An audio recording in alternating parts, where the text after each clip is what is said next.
Captain. Sky Captain. Repeat, calling Sky Captain. Come in. The Curtiss P-40 Warhawk, a plane sometimes overshadowed by many late war fighter aircraft, but this was America's third most produced fighter of World War II, and saw significant action under many flags from start to finish of the war. On film it does show up frequently and authentically, with around 30 P-40s still airworthy today. So let's take a look at this aircraft and some of the movies it's been featured in. Oh my God, it's a P-40 Tomahawk. It's one of ours. The P-40 had its first flight in 1938 and was adopted shortly thereafter by the U.S. Army Air Corps in April of 1939, largely in response to European air forces converting to sleek inline engine fighters. The P-40 was conceived as a pursuit aircraft. It performed well in low and medium altitudes, but struggled at high altitudes. The P-40 was excellent in a dive, but was a poor climber. Red 1 to Red 2, come in. Wake over there, Lightning. One of the P-40's greatest strengths was its toughness. The aircraft tolerated G-force well and was considered very durable against enemy gunfire, particularly against the more agile Mitsubishi Zero. For an early war aircraft, the P-40 had an impressive range, useful in the expanses of the Pacific, though still less than the Mitsubishi Zero.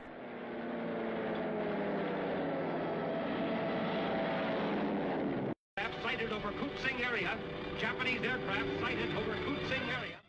Early P-40s had a mix of 30 and 50 caliber machine guns, with British P-40 Tomahawks using 303 caliber machine guns. The nose-mounted 50 caliber machine guns make for easy identification in John Wayne's Flying Tigers on these exaggerated mock-ups. Later models did away with nose-mounted guns.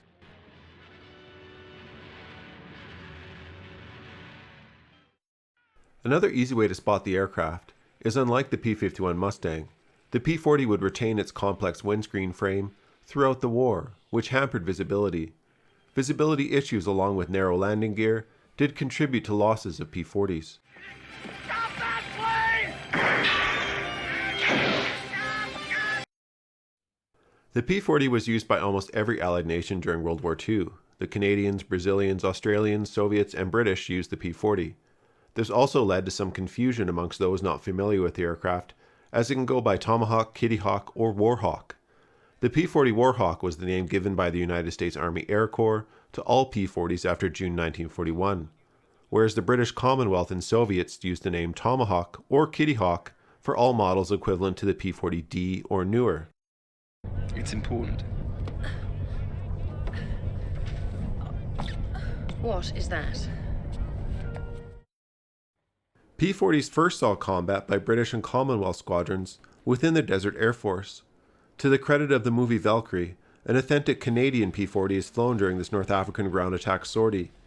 Interestingly, these British-flown P-40s in North Africa were also the first to use the famous shark mouth paint scheme, which was in fact inspired by paint jobs found on Bf-110 twin-engine fighters.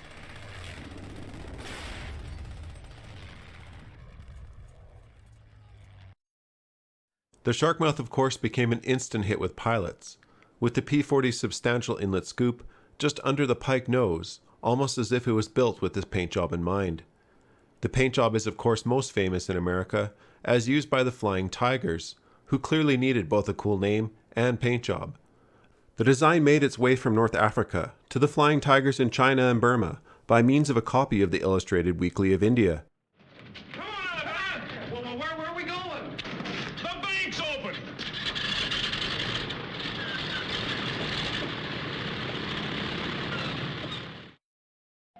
In America, the P-40 would first see combat during the attacks at Pearl Harbor and the Philippines. In both Pearl Harbor and Tora, several real P-40s were used, with real flight sequences. Both films also address and highlight several of the costly mistakes that were made in failing to protect aircraft on the ground.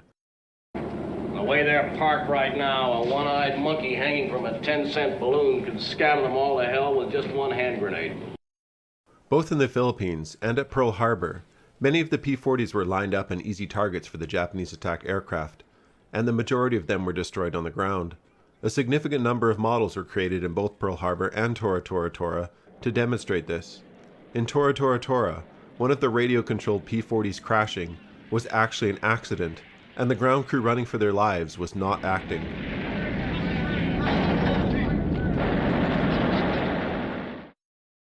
Both films pay tribute to pilots such as George Welch and Kenneth Taylor, who did manage to get airborne and shoot down several Japanese aircraft.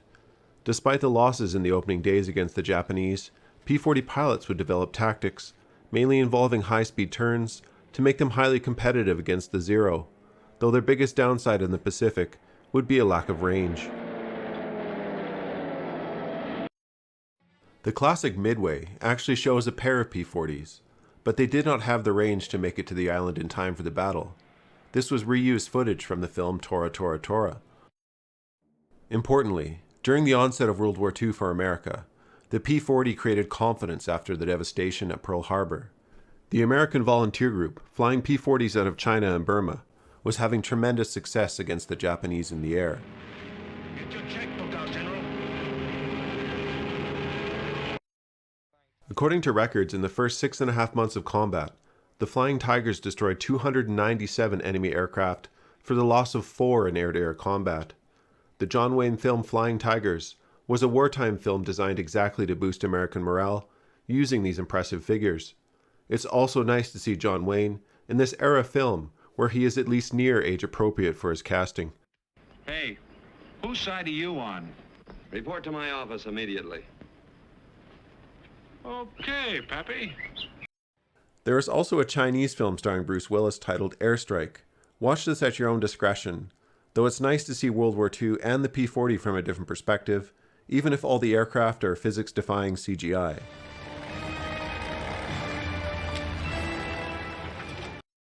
One sometimes overlooked contribution in the Pacific comes from New Zealand's use of the fighter.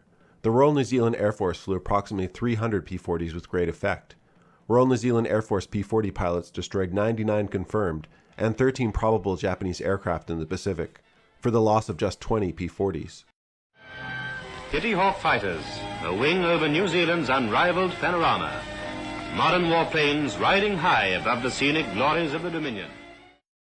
Australia was another Commonwealth nation to really make their mark with the aircraft. Australia's Clive Killer Caldwell scored 22 victories while flying P-40s, including 10 Bf-109s. He was the highest scoring Allied pilot in the North African campaign, and Australia's top ace with 28.5 victories by war's end. Clive was the highest scoring P-40 pilot of the war.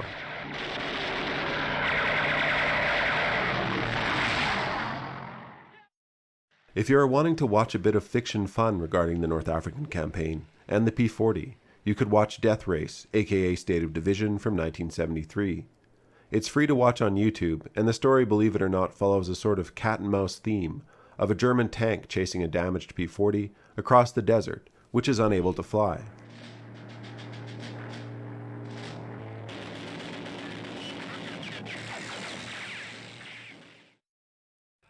P-40s, of course, also saw service in Europe by Allied forces.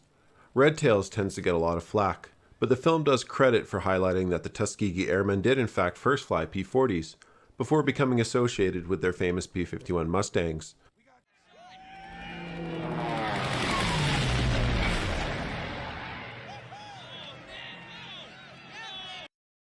P-40s would see the majority of their use in the Mediterranean theater versus mainland Europe.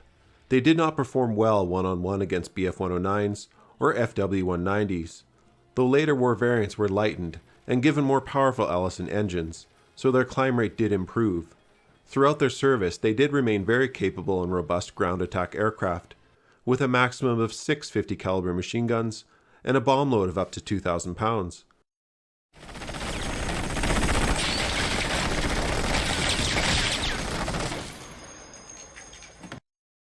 Ultimately, the P-40's greatest contribution was its ease to produce. It was remarkably cheap at $53,000 an aircraft, which for a nation transitioning into total war production was ideal for getting aircraft immediately to the front lines.